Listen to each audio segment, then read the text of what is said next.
Hey, Jared, Yes. why does Superman even have a job as a reporter? He doesn't. It's Clark. It's not Superman. Okay. Technicalities. Yeah. I don't know why. The man can fly, but apparently journalism is his passion. Yeah. Or his kryptonite, maybe. His Achilles heel, Yeah. if you so choose to say. Yeah. Mm-hmm. It could be. Or no, I was trying to remember one of the things that they argue about in Seinfeld about Superman, but I can't remember. They do that many times. It's great. Hey, welcome back to Screen Time Film, podcast where we discuss a director's filmography in chronological order.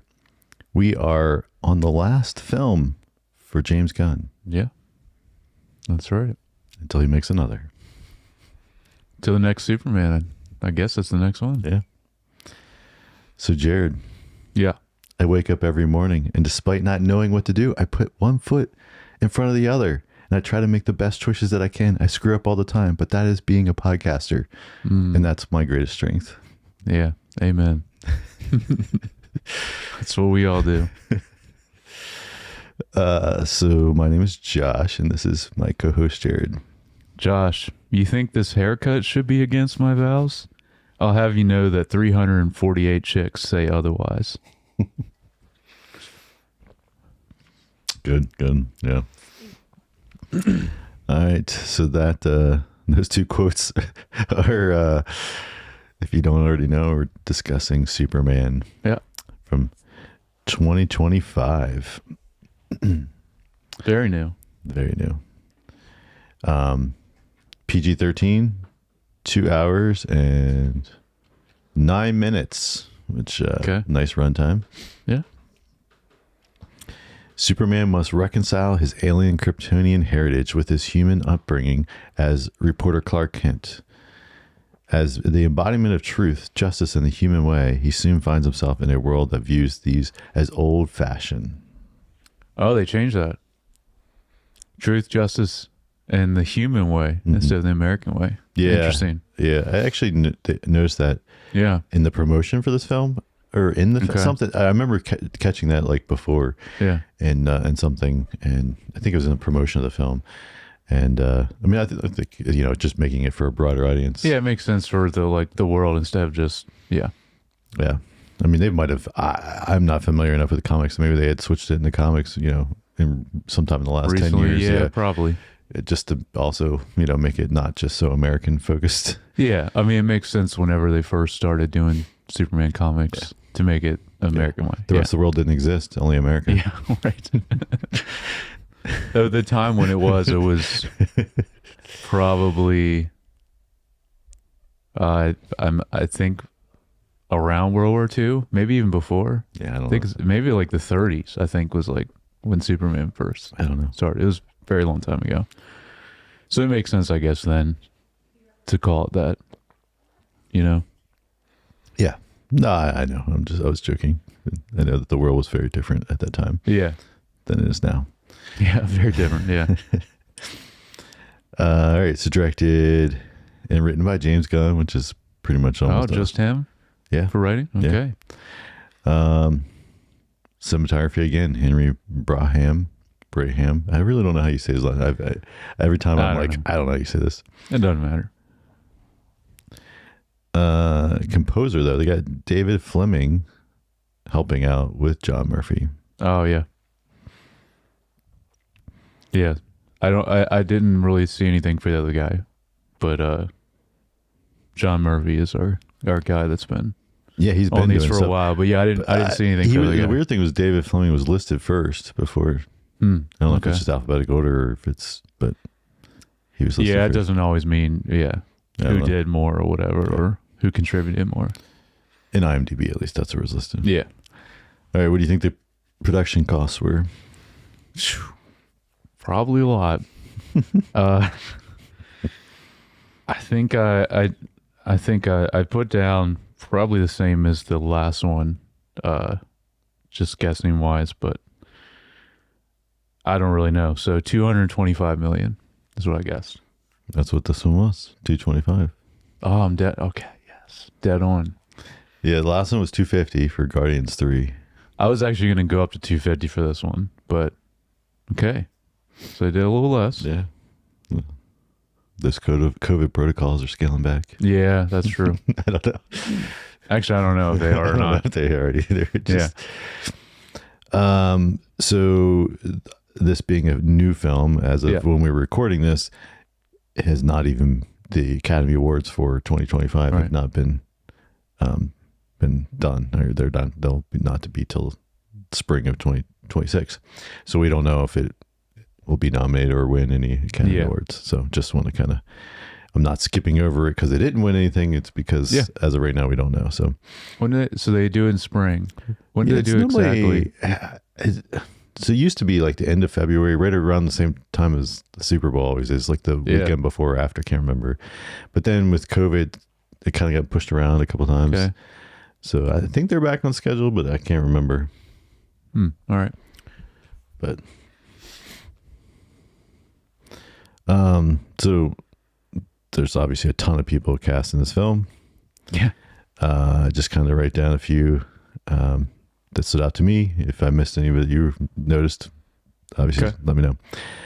But obviously David Cornsweet, Alan Tudyk, Bradley Cooper, Michael Rooker voicing one of the superhuman robot, or Superman robot number 1. Then also Palm Clementif is Superman robot number 5. Stephen Blackenhart, Nicholas Hoult, Gwendolyn Pierce, Skylar Gazondo, Rachel Brosnahan, Eddie Gathenge, Nathan Fillion, Isabel Merced, Grace Chan, also voicing one of the Superman robots, number 12, Millie Alcock, and Sean Gunn. Yeah. Anybody else? I think that's... You noticed that I didn't pick up? No, I believe that's it. Of course, those last two were just little cameos. Oh, and John Cena. I forgot to write him down. That's right. He's on the TV. Yeah. He's on the TV. Yeah. How could we have missed him? No, I know. I appreciate he's in it. I like that he's just talking crap the whole time, too. It's very on brand for his character. Yeah. All right. So, what was your thoughts on this film? So this was second time now watching it, because we definitely talked about it on what would have been the TV pod when it first came out. What we've been watching, because we both saw it in the theater together, right? We're together? Yeah, this one? I don't know. No. We did not see this one in the theater together. No. But yeah, we talked about it then. So this is the second time. So I have a decent amount for overall thoughts, because I wanted to go more in depth than when we first watched it. Plus, definitely feel differently, second time through now watching it. I think this is a very safe Superman film. It doesn't take too many risks, and its pacing and plot are very normal for this kind of film, in my opinion. Okay. But I really enjoy it. I liked it actually even more than the first time watching it.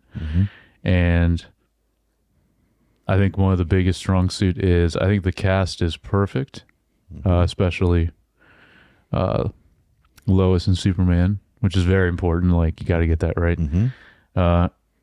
And all these characters that we are so familiar with and we've seen multiple times before, I think we're all killing it in this film. And so not only just Lois and Superman, but everyone else. I think everyone else just did a really great job with legacy characters, that are been around for so long and have been played by several different people in the past.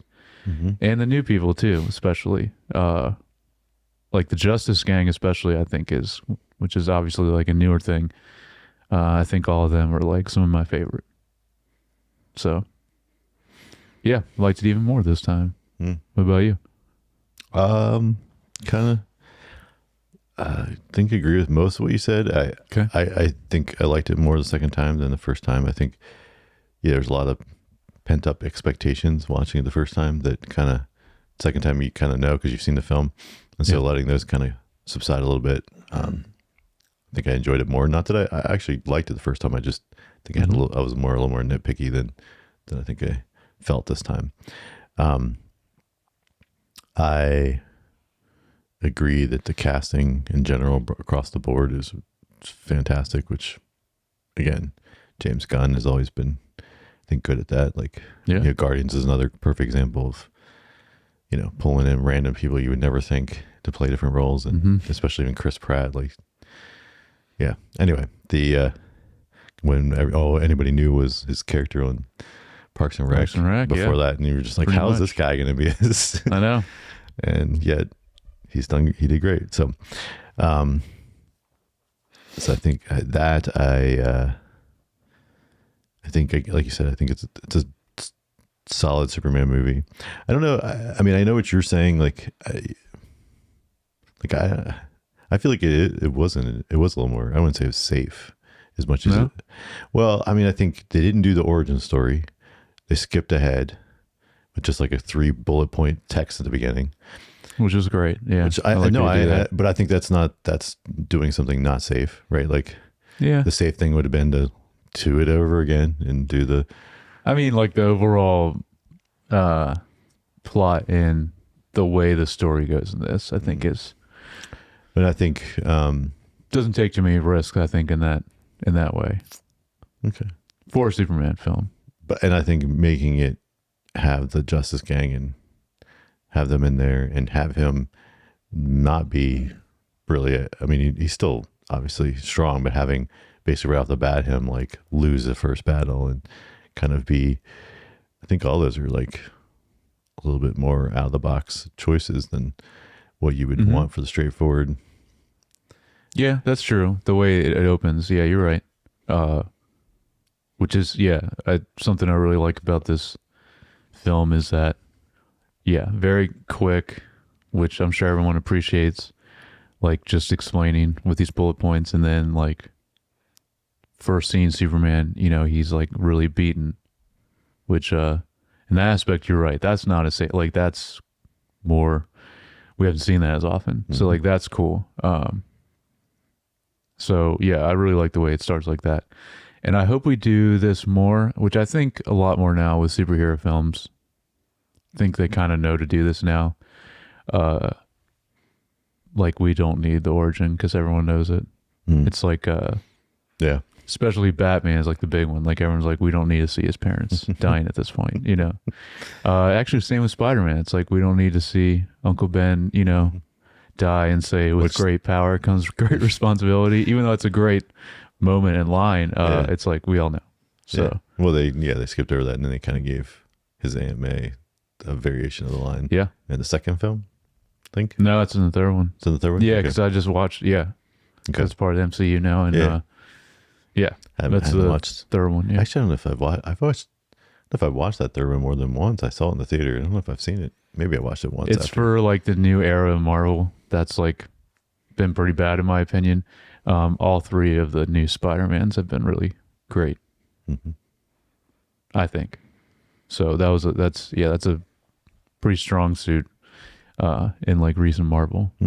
So especially the last one, it's awesome. Well, that's more just, it's a lot of nostalgia. Yeah. Which, I remember loving awesome. it. I remember loving it. I just, I was just like, I don't know if I watched that after seeing it in the theater. Maybe. Should rewatch it. It's great. Yeah. But, yeah. Should we get into it?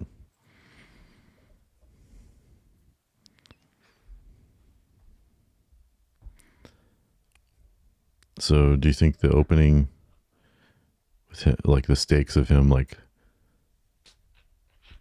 basically creating a global controversy with him like basically taking on the whatever that company there, the I always keep myself Sicario, but that's the Sicario is the movie. I know. No, the Sokovia is MCU. Yeah, that's what I was thinking. Sokovia. Yeah, the infamous Sokovia Accords. Sokovia. I don't know what the corporation. What is? No, not corporation. The country. Whatever. Oh, yeah, I don't remember. Baravia. Oh, Baravia. Yeah, Baravia, right? Yeah, because it's the one character's the hammer of Baravia, which is who he loses to at the beginning that we don't really see, right? I think that's what they say. Yeah, it's all set off camera, and then we. Yeah, well, that whole aspect of the movie, I really like because it's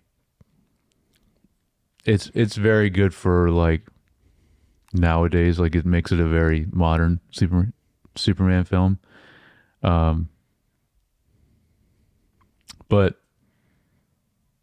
And I think this is a good way they do it to where like they get into that, but they don't get like deep into it because then it could potentially be controversial for people. So in that aspect, that's what I mean when one of the ways like where they play it safe is with something like that, where they want to make it a modern Superman film but for people to relate. They're trying to toe the line between our not taking a side politically in our world, which I think is a good thing to do with that because it's a broad, you want it to be as broad of appeal as possible and make the most money. So I do like though how the idea of that, of like, because that's what would happen in those situations. Like Superman's just like, hey, I'm just doing the right thing by saving someone's life, like, and that's why I think and then there would be people like that would be upset because of this one side or the other that they're for, and that's why I think the Lois interviewing Superman scene is such a great scene because they both make such great points, and you kind of want to side with both of them, and it's just a great argument. I think that's like, I don't know if it's like it is up there. It's one of the best scenes of the film, I think. And so to kind of also to continue my point, because that was one of my first notes, but one of my other first notes is, speaking of them, Superman and Lois their chemistry is incredibly good in this film. And you see it right away before they do the interview when she comes home. And at first she's like, thinks there's an intruder. And then it's him, making dinner for her or whatever. And then they kiss and all that. And like, even the way, like all that is like, in the way she looks at him, the way they kiss. I mean, there's a lot of things in it that just, they just have incredibly good chemistry, which is also another very important thing that needs to happen with this. It's done really well. Since you're talking about that, like I agree. I think that's one of my smaller negative things. I think we needed more of them. Like I think, I agree. And this is where the things that because of having to have the Justice Gang in there and being like having it to be more of an ensemble and not just be Superman, then they have to balance screen time. And so then I think in general, Superman doesn't get as much screen time as he probably should for a Superman movie. And then, but consequently, and his relationships, which would be her as well. We get that her time with Mr. Fantastic a little bit, which, so she's still kind of getting some screen time even without Superman. But I just like their dynamic is so good. It's like I would watch, and if they add another 15, 20 minutes to this film and it was just like other scenes of them interacting, it would be great. I think, that would be awesome if they did that, which I'm sure there is more. They just cut it for whatever reason. Like I imagine there's plenty more of them, and for whatever reason, they had to cut it. Maybe there'll be he had never do that though, unfortunately, but director's cut would be sick. Make it longer, extended, whatever. Yeah. The gun cut. The gun cut, yeah. Do it. I don't think he will. I mean, he's never done one so far, so I don't think he's not that kind of. He's not a Ridley Scott. Or Ridley Scott loves to do that. Yeah. Or what's his name? Zack Snyder. Yeah. Oh, that's a big example. Yeah. I mean, that's even DC. Yeah. Yep. Which I'm glad they did that, because I did make the Justice League movie better, but that was such a bad movie to begin with that it's like took it from a 3 to a 4.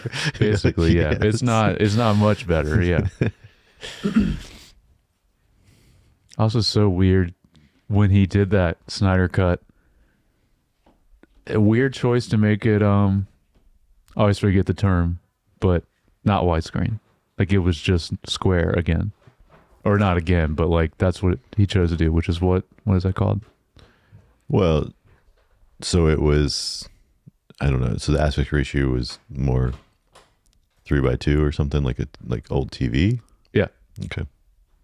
Which I don't know why. It's kind of weird that he picked that for. Unless they shot a bunch of stuff for IMAX and then just. They probably did, yeah.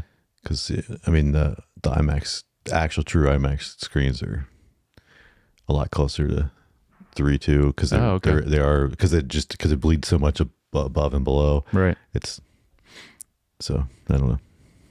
Okay, that would make sense then. I want to talk about the Fortress of Solitude. Sure. And these robots, and so I mean, obviously a big part of the plot is this short clip of his parents talking to him. Yes. And we didn't mention her name too. I really like her, the actress that's playing the mom. Like, obviously the dad's Bradley Cooper. Mm-hmm. I didn't recognize her, so I didn't. I forget the actress's name. She, I best know her for. She's a pretty prominent character in Westworld. She was great in that. She just has very striking features too, and yeah, she's great. Yeah. Okay.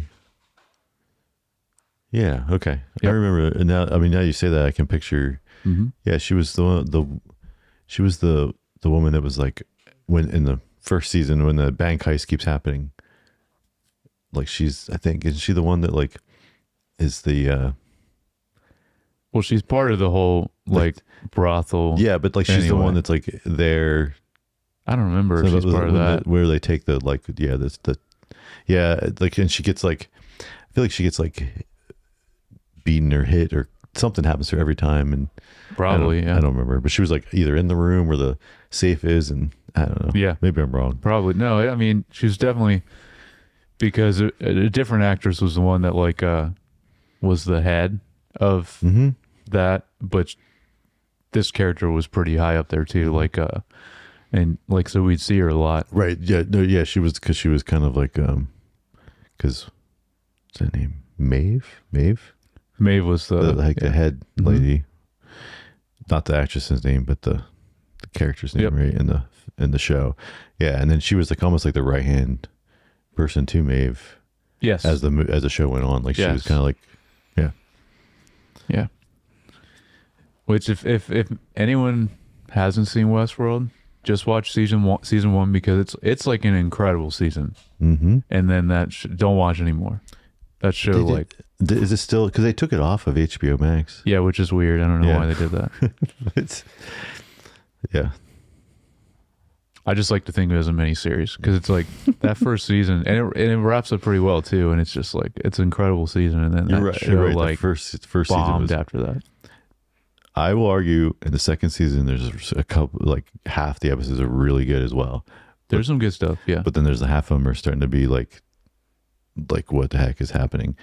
And then by season 3, it's off the rails. Really bad. Oh yeah, very off the rails. But I watched it till the end. Yeah, me too. Yep. Hoping that it would, those glimmers of genius that was in season 1 and some of season 2, hoping that would come back. Because what was it? Ended up being 4, 5? What did it end up being? Definitely not 5, but I can't remember if there was it was definitely a 4th season. Okay. Yeah. Well, that's even worse then, because I don't even remember it. Blocked it out of my memory. So Fortress of Solitude, I just want to mention Crypto, because I think, oh no, well, this is not where we first meet him, because we see him in the first scene, because he pulls carries him back. him out. Yeah, he whistles. But then he pulls him into there. Yeah.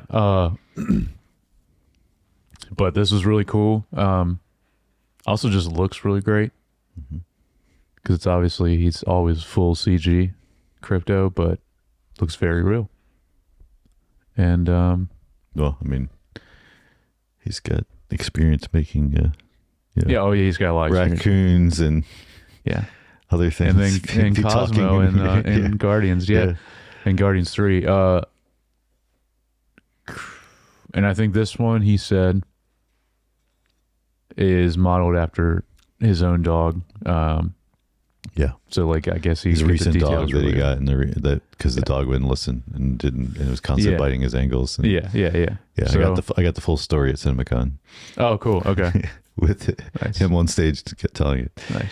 And That's cool. I don't think you mentioned that when we talked about CinemaCon. well, I didn't know he was there also. I mean, I know there's so much. so much to cover in one. But that's cool. I didn't know he was there also. Yep. Yeah, James Gunn and the cast. Just funny because, David Corn Sweat. Mm-hmm. He, you could tell he was just, so nervous to be on stage because it was him, Rachel Brosnahan, and Nicholas Hoult, and James Gunn, and they did a little bit of like somebody was asking him stuff about the film, and he was so nervous. It's almost. It was cute how nervous he was. It's a lot of pressure and intimidating to be like you're Superman now. Doing that is very different than being on set in front of a camera and acting, going on stage and talking in front of a couple thousand people, however many people are there. I don't even know. Yeah. So I mean, I get it. He did better than I would ever probably do in front of those people. Me too, But I just, it's funny because you're like, this guy's getting ready to become a big movie star, and he's so nervous to talk on stage. But he's probably good by now. He's probably done so much. He's probably done a lot enough stuff now. But this was last April. Yeah. So Fortress of Solitude and Crypto. I like the addition of using Crypto and this and him being a little chaotic, because it definitely adds options for humor, but also just plays off of like Superman's straightforward. And then of course with our cameo at the end with Millie Alcock coming in as the Supergirl, and like her energy matching the dog's energy, and doesn't she say it's like, this is my dog? It is her dog. It is? Okay, I thought so. Because she's been like, she's like, oh, thanks for watching them or something. Yeah. She's like, biatch. She says. Yeah. It is great. I actually love how, well, first of all, perfect casting for her also, but I love how they show off her character, because like she's like this like young party girl, and she's like he talks about it, she's just like getting drunk all the time. Just gotta go to Planet of the Red Sun. Or else she can't get drunk. It just comes in at the end and then crashes into the place because she doesn't even know where the door is. And it's very quick, and I don't know, it gets me excited for her movie. Like, when's that coming? It's that and Clayface. I don't know which one's first, but those are the two that are next up for sure. Before the next Superman? Yeah. Oh, so like next year? I think they're both 2026. Oh, well. They didn't really say, but those are next ones for sure. And don't really care about the character Clayface, but I know it's Mike Flanagan, so that is awesome that he's involved with it. I don't know if he's directing, but so it's going to have a very different feel. Writing, directing the Supergirl? I don't know. We'll have to look that up later. Yeah. I mean, this is kind of a big plot point where it's this message. Yeah. But it's like corrupted right? The Yeah, message. I mean, he basically got corrupted in the transit to Earth, and then he's only seen the first part of it. Yeah. And so he's lived his life based off of that. Yeah, you're right. It is a big plot point. So then we kind of get an introduction of Lex Luthor, and again, Nicholas Hoult, great casting. He's so good at being this like despicable, evil. Yeah, Lex Luthor. You just want to hate him. Yeah, he's very good as this character. Yeah, and I think they, because what he modernized him as well, like with all the tech and the things he's got, like it fits right in. And then I mean, it's spoilers, but like, and then the whole DNA reveal later, him cloning him, but then he's just dumber, so he's got to have these drones like to tell the guy what to even do. I think it's funny because like basically it means like all those guys in the control room are playing a video game, just controlling this. Yeah, because he's just basically like B5 or whatever they're calling out. Mm-hmm. Just calling out the commands. Yeah, but yeah, it's funny. I mean, realistically, I think if you had to audibly say them, it wouldn't happen in time. You wouldn't be able to react fast enough to Superman doing stuff. No, but I mean, if they were just like doing it on the fly from the feed without having to have some audible cue, then I think they could if they were controlling them like basically like a video game. If I think they would. But yeah, it's funny because like watching it the second time you're not curious how, because I was like first time I'm like, how the heck did they even get the Fortress of Solitude to open up so they could go in there? You're like, it doesn't make any sense, and it's just like doesn't even try to explain it. They just do it, and you're just like, okay. And then an hour later in the movie you find out why, and so second viewing it's not as confusing, right? Like it's like, I don't know, the first time I remember that like sitting there, I'm like, how did that? And then like sat with me longer than 2 seconds to be, and so I was like, that's just weird. Like and then they destroy the place, and you're like, well, it doesn't make sense. Why did they even get in there? Like so. I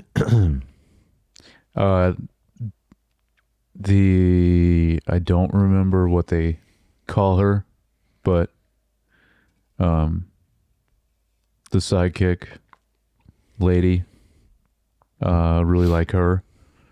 That she's the one that basically like decrypts the message when they go into the Fortress of Solitude. Cool powers too, whatever she has. Like it looks cool. It's cool effect. Nanotech stuff. Yeah. That she's just like. Yeah. Yeah. Between her and Hawk Girl, appreciate the Latina representation in this film between them two. Like them both a lot. I like. Well, we talked about her on Last of Us. I really like. Yeah. The actress playing. Yeah, I think she's really great. The actress playing Hawk Girl. I didn't recognize the other girl. I don't know if I've seen her in anything else. I didn't look. I was got to, because you even knew that she was Latina. I was like, yeah. Oh yeah. I looked her up.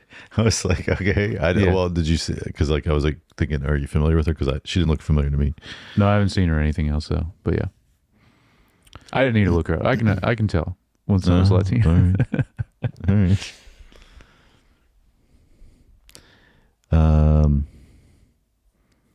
So yes, then the Fortress of Solitude gets destroyed. Yep.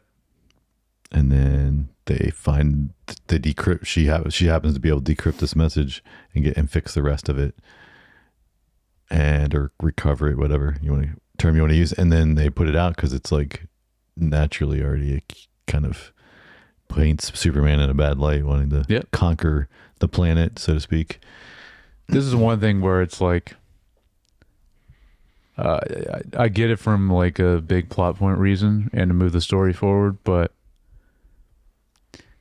I feel like this day and age, I feel like people should have been a little more skeptical and not just been like, oh, I believe this. What's being shown to me?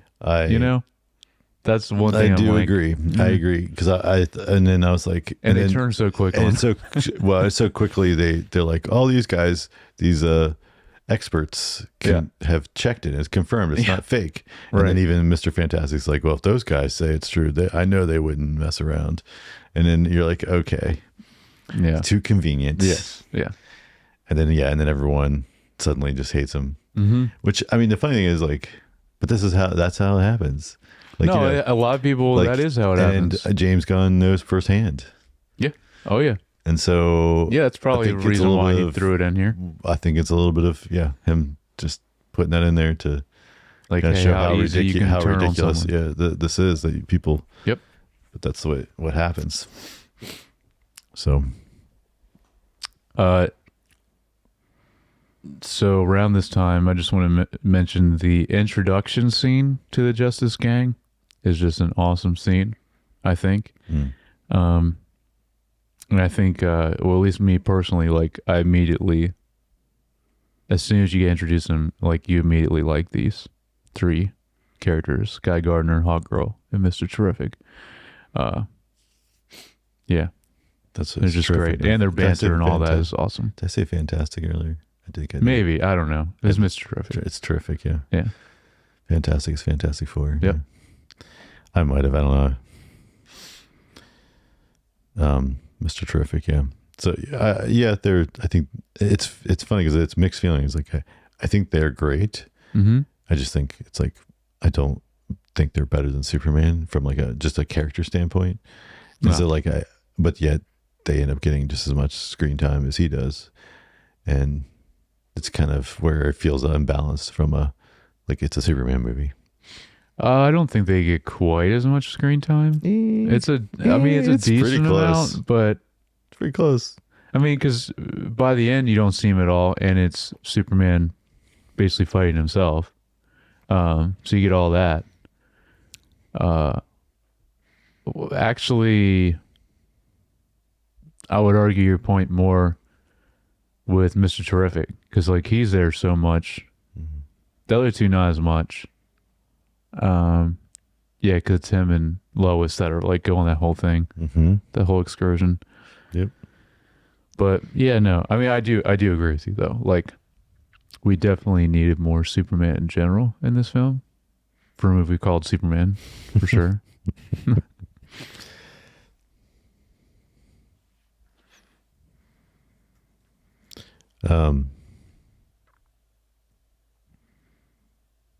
So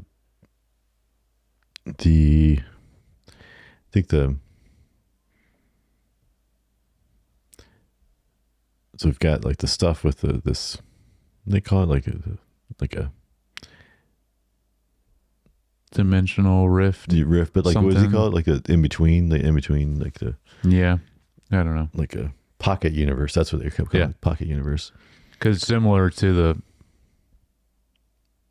it's supposed to be similar to what happens in Peacemaker, but that's still different also. Well, that's going to another whole universe. The pocket in Peacemaker would be that part he was walking in between that was like, yes, that's kind of like a pocket universe place in between the where all the doors were, going to other universes. And that's kind of what they did, except for they made it with these portal things that, but yeah, like, I mean, that is just like that plot stuff is kind of meh. I agree. And the whole black hole thing with the rift, and then once again we're destroying New York. Oh wait, no, I'm sorry, Metropolis. Yes. And so that stuff was kind of like, okay, here we go again. Yeah, I agree. And all this stuff when they were in there, it's kind of the part of the movie I like the least when they're in there. The third act of the film, basically. Yeah, but not all of it though, because I really like the whole extended sequence of Superman, quote unquote, fighting himself. Like, and all that is good, but that's when they get out of there. Yeah. But I'm talking about like going in there and you see all the people that are like imprisoned in there and all that, like that stuff, that whole part I think that's the worst part of the film.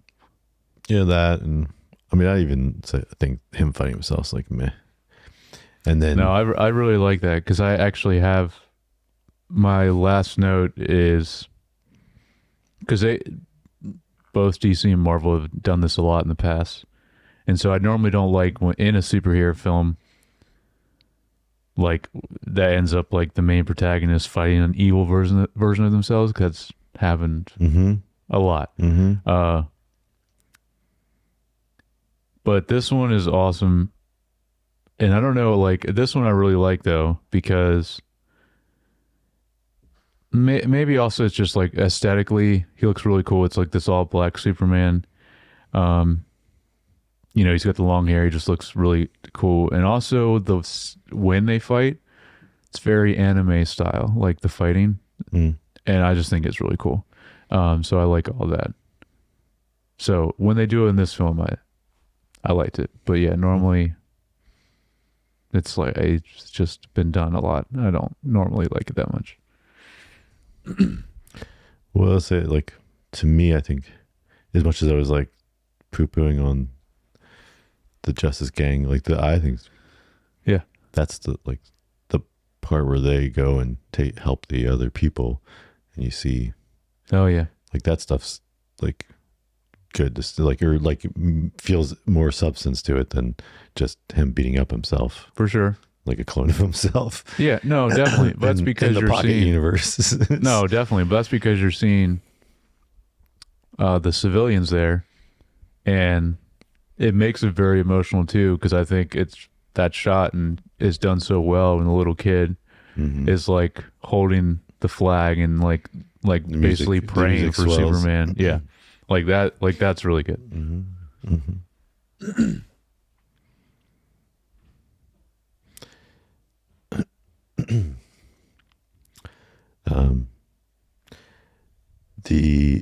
I mean, I like the ending scene where it takes that long before then she tells him, "I love you too," like at the end. Oh yeah, just thought that was cute and clever. Like that he said it to her, but then he has to go, and then.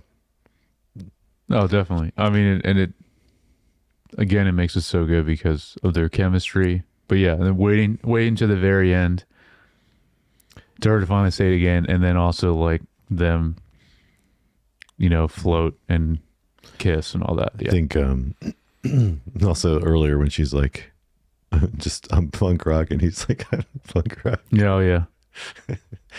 That was great, but like, because she calls him out about that band that, but then he's like, no, I know who that is. And then it's a good payoff because then she sees it. He has a poster of them at his home when they go. Yeah.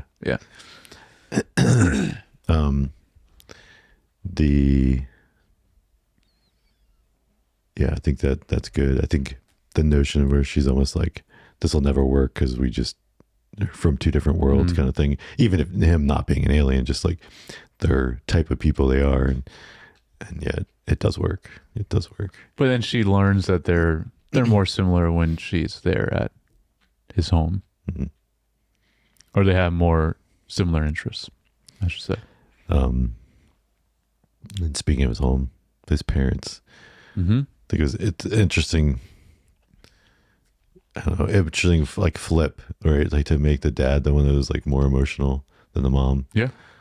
About it, but they still did the like every Superman movie where it's like the dad still has like something very like poignant and like heartfelt. He finally says it, and he says something really, that was another good line. I didn't write it down, and then basically saying he's proud of him. Yeah, and then he says, "I'm proud of you." But it's like, but he says like it's not something about like not what's your past, but like it's what you do with what you're given, right?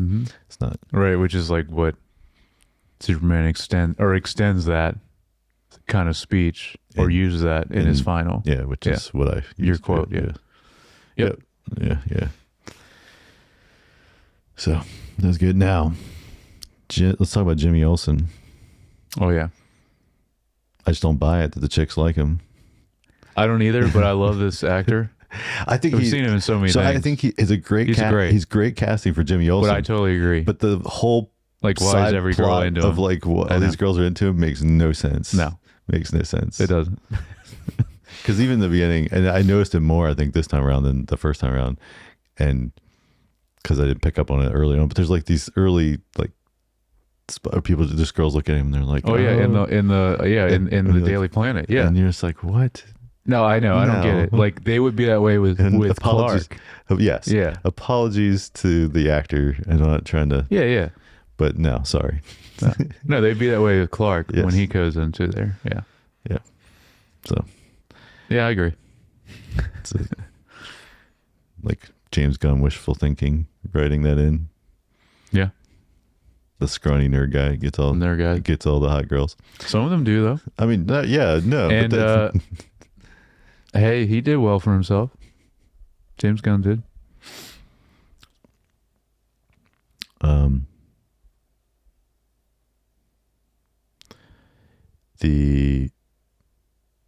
And then of course the ending.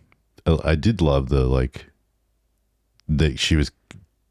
that girl was smarter than she looked, right? Like she was Yeah, that was she great. was taking selfies, but really just using that to excuse to get capture like evidence. And yeah, that was awesome. And so I think that was because she sounds such like a ditz, but oh yeah, there's way more there than. Yep. And it's nice how like he's just like Jimmy Olsen sees like he has to basically use her, even though he's like, man, this girl is crazy.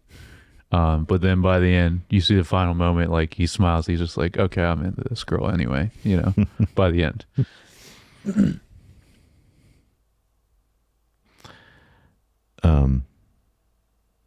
Yeah. Any other? I guess I shouldn't say crazy, but just like stage 5 clinger seems the way she's responding to him. Yeah. And it's also, again, how quickly people turn. I mean, they turned on him, and then like as soon as it was like, oh, Lex Luthor's actually been playing all these bad things, and then it's like, oh, well, then now we don't believe the video, even though the video was like real. I mean, according to the movie, it was real. They didn't like doctor that video. They just finished uncovering it and they're decoding it. Speaking of that, I really like the very final moment. I think is really great and like actually pretty heartfelt too, at least to me. Was when he finally sits down and he's like, play the video of his parents. It soothes them, and it's playing his Earth parents. Yeah, I agree. That was really good. I agree, because you're like, wait, what? They're gonna play this again? And right? Yeah, it's a good. And then it shows his childhood growing up as his and it's no, you're right though. That was another good heartfelt moment. Yeah, they get you in the feels, especially if you're a parent of kids. Yeah. Got it. I mean, it worked on me, and I'm not a parent. I'm a dog parent. And that's it. That's right. Yeah, that's all I do. That's one of the main reasons why when we were talking about Guardians 3, I'm just like, I can't. But I mean, even before like that, when I didn't have a dog, like just seeing animals suffer, I've always just couldn't, like, I can't do it. Can't see that. It bothers me a lot.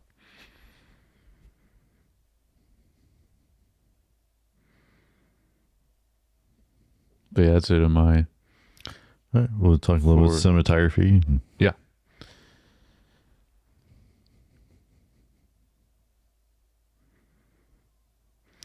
I think so. One of the things that stood out to me, I liked the way they shot him when he was flying. Oh yeah, there's some like just the little bit of like the chaoticness in the camera. Did you see the behind the scenes of how they did that? No, I did not. I don't remember where I saw it, but it was really cool how they did it. And it made it look more real. If I don't want to be mistaken about this, but I think it was like, obviously they're blowing like a huge fan on him, and I think he's just like on this contraption that they can just kind of spin him around. And then I don't know if they're doing like a volume type thing around him, filming. I don't remember, but yeah. It made it look more real. And obviously they could do as much where it's still him, even though obviously at times it's still like full CG version of him too. But then they could still do as much as possible where it's really him there, the actor. There's just something about the way that really felt like when there's close-ups when he's flying there, right? Like, it really felt like almost like a camera on some kind of jet. Like, it just had like this very visceral, like you said, and it must be whatever they did to contraption or whatever to make it like the most. Yeah, he's definitely on something that they can move him around. Yeah, it's definitely been so far like the most realistic. It's like Superman flying for sure. Which is another thing, just like the chemistry between him and Lois is so important to a Superman film. I mean, the flying is so important too, and making it look real, believable. That's very important. And I know James Gunn knows that. Like that, I think that's why he focused on it so much. Probably took a long time to perfect. Get the look right, just right. Yes. Also, so the favorite action scene was the one with Lois and Mr. Terrific, and the camera just the long this is the James Gunn 360 thing. Yeah, and it was done very differently by keeping the camera. I shouldn't just say 360. It's kind of moves all kinds of crazy ways, but it is. No, in this the camera like stuck on her, and so it's like it's like all on her and her reaction. So like what's happening, and kind of then seeing beyond her what's happening. Yeah, it was awesome. It was clever. It's not. Yeah, it's not what. Though it was very different than what he's done in the past, as we were talking just last week about the. Yeah, it's different than that one. And like, I still think that's a way better scene than this. And I think that's still one of the best. I think there's the best scene in this film, and like I said, in general, would say the action is not on par with like what it was in the Guardians movies. Mm-hmm. Yeah.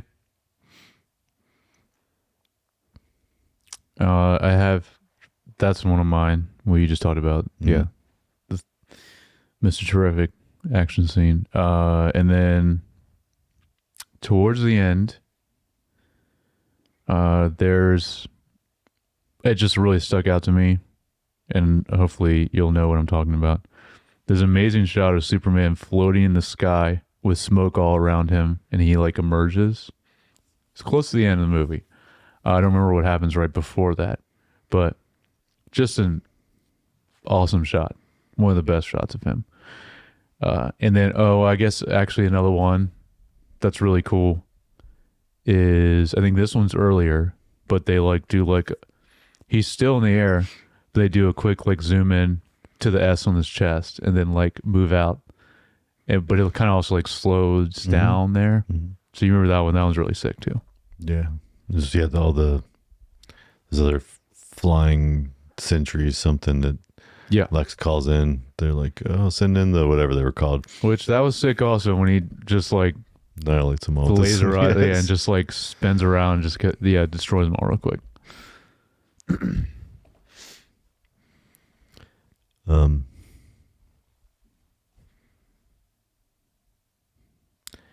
Yeah, I'm trying to think of. I'm just trying to picture the one with you talking about floating. I think there's a bunch of smoke around, so it's right after something. It might be after he saves the one woman in the car. Maybe. I don't know. Yeah. I think. Yeah, all in all, I'm not saying that like, the cinematography is bad, but just there's not I don't know, as many like iconic framing, like when you grab the still image and you're like, oh, that's just gorgeous, as some of the other cinematographers do. For sure. I think this guy just kind of, it's not like I think one of the best example is Blade Runner 2049. You can pause any moment, and that is like that can be framed or be your background, your phone or computer, or just like, yeah, it's just like, it's incredible. Like that's the best example, I think. Yeah, it is a good example. Difference between, and some of that's director. I mean, like, because a lot of Villeneuve stuff feels that way, and Yes, it's not all with, it's, you know, it's whether he's with Deakins or Greg Fraser, or, you know, depending who he's using. that one's Deakins, right? Deakins is played by 2049? 2049, yeah. But like Dune is Fraser. Well, till the third one here. Dune Messiah is doing. Yeah, we'll see how that looks. Yeah, but yeah, the so I think some of it's influenced from that, but also, yeah, I think there's I mean, both Deakins and Fraser are probably two of my favorites. Two of my favorites is like this stylistically. Yeah, I agree. I mean, they seem like two of the best in my opinion of what I've seen.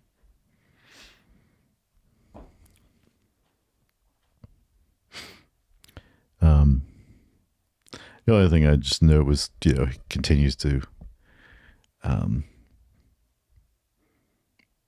always, you know, ground things in the characters with those quiet moments where the camera is nice and close and intimate with the characters, and remembering, hey, this is about the people in this film, not all the other crap that's going on, which I always appreciate with his filmmaking style. Definitely. Are you want to talk about score? Yeah. I don't have too much to say about it, but the blend of orchestral and guitar is done very well in this film, because that's kind of that's kind of the main thing that's going on most of the time in the score. And then the only other standout particular cue is the main, I'm going to assume it's the main Superman and Lois theme, is really emotional and hits hard every time. I think I want to say it's a few different times throughout. It definitely happens at the end, the part we were talking about where they float up at the end and they kiss. That's one of the best cues in the score for sure. That's it. Okay. Yeah, I mean, I don't have any real specific notes about the score. Okay. All right, I mean, you don't normally. Yeah, I know. And every once in a while. Yeah, once in a while.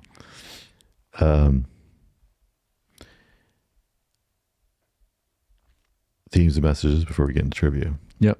You got anything? What do you got? It's basically it's mainly your quote, because I think the end speech that Superman says to Lex Luthor kind of encapsulates the theme and messaging of this film. Okay. Trying to be your best every day when you wake up to be a better human. I mean, it's that's I think that's basically what the movie you know, it's that whole speech. It's funny because, like, even though I use that as my quote at the beginning, I think more what I was leaning more into is what the earthly father says to him.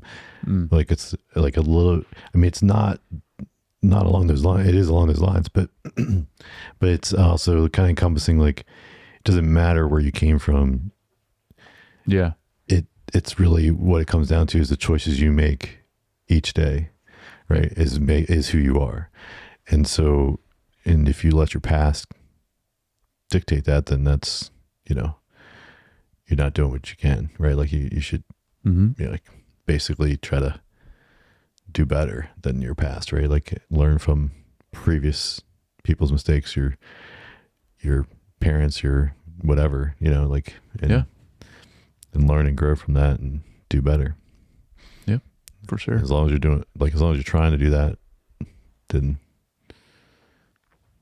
we'll hopefully all end up in a better world each year or each day, right?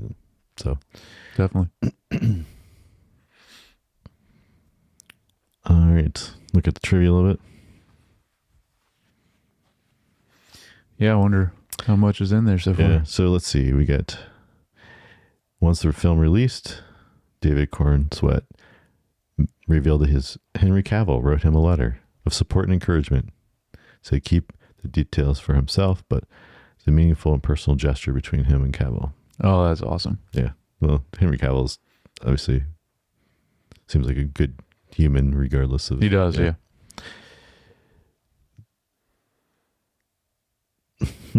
Nathan Fillion insisted that Guy Gardner support the same bowl cut he does in the comics, despite early discussions about changing the hairstyle. Yeah.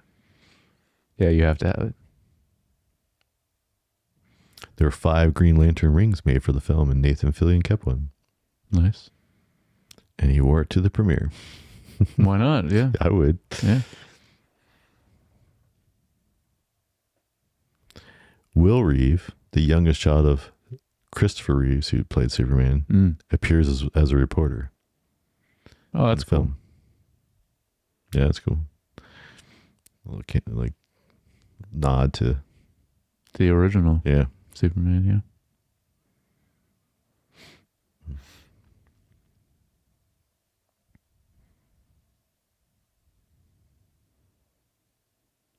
It's crazy that I haven't seen the original Superman movie in forever, but it's crazy that Marlon Brando is in that. Yeah. Michael Rosenbaum. Yep. Who is Lex Luthor in Smallville. In the Smallville, yeah. He's in there as one of the armed forces employed by Lex Luthor in this film. Oh, okay. I didn't see him on the list of cast. No, me neither. It's in here in the...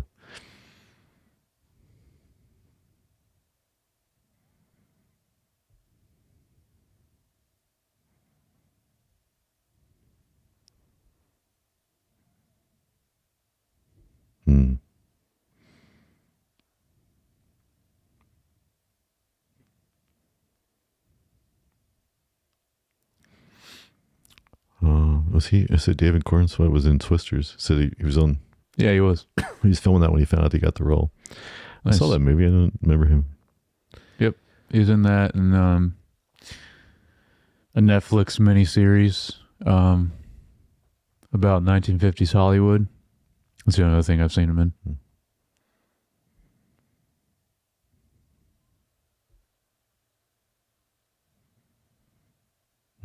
Both Nicholas Hoult and David Cornswet admitted that they both watched Smallville when they were kids. Yeah, makes sense. They'd be the right age for that. I also watched Smallville. Yeah, I never did. Yeah.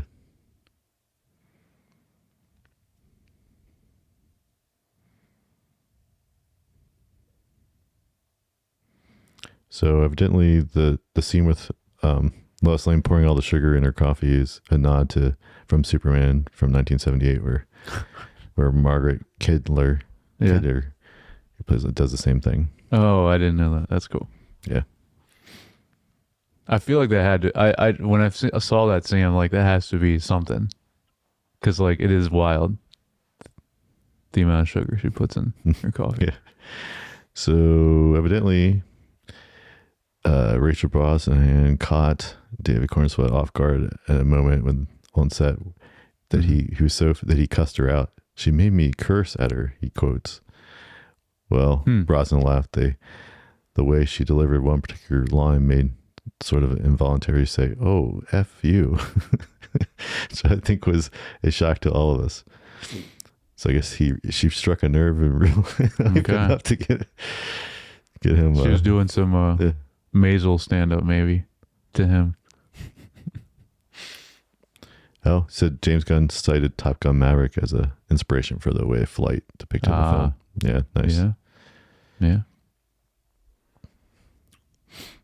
All right. That's probably enough of that. So, final thoughts on Gunn movies? This movie?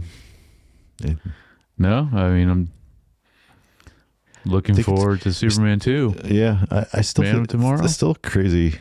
Yeah, Man of Tomorrow. Still crazy to think this guy. I like to think what Marvel took a chance on. Yeah. I mean, if you look at what we watched, his first 2 films before he did Guardians 1. Yeah. I mean, they're not bad films, but they're so like low budget indie films, and they're so not superhero films.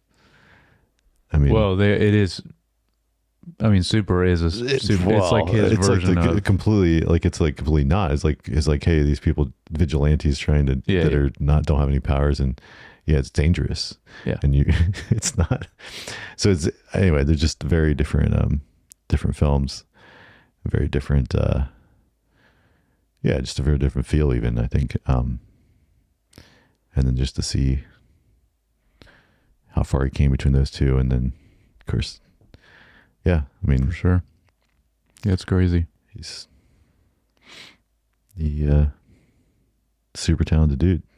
He is. I mean, he's definitely at the point now. He's one of the ones that I'm going to check out anything he does. So, yeah. I think, yeah. I'm trying to think where I put the Superman film. I'd probably put it after, because like we were talking about previous last week. So Guardians 3, then Guardians 1, then I'd probably put Superman, and then Guardians 2, and then okay, yeah. I would be very similar, except Guardians 1 is switching my number over 3. one. Yeah. Cool. Well, that's it for James Gunn for now. Yeah. We I don't know if are we gonna be able to squeeze in one battle after another before we do another director, or we don't know. Well, you'll just have to wait and see what happens. Yeah. Or we might jump into another director next week, but yeah, we'll see what we can make happen, because we need to get, we're about to go on vacation. So. Yeah. So, but yeah, we'll actually no, this is going to be this when TBD. This comes out, this is way later. TBD. We're already done vacation by the time this comes out, actually. Yeah. / me traveling all over the country. Yes. But yeah, we'll figure it out, and you guys it'll just be a surprise. Yeah. Leave a comment though if there's like a specific director or something you want. Yeah, because even if we don't pick it up this time, we can maybe put it on the list. Jump in and put it on the list next time. But yeah, if you have any thoughts or feelings that you want to share, you can email us at feedback@screentimepod.com, or leave a comment or DM us. And we appreciate all of you that like and subscribe. Yes. But if you haven't, you can and so you can do that on YouTube, Apple Podcasts, and Spotify. And then of course follow us on Instagram, Facebook, and TikTok. And if you'd like to follow each of us on Instagram, I'm at Jay Youngbar. And I'm at Jared Youngbar. All right. We'll catch you guys next time.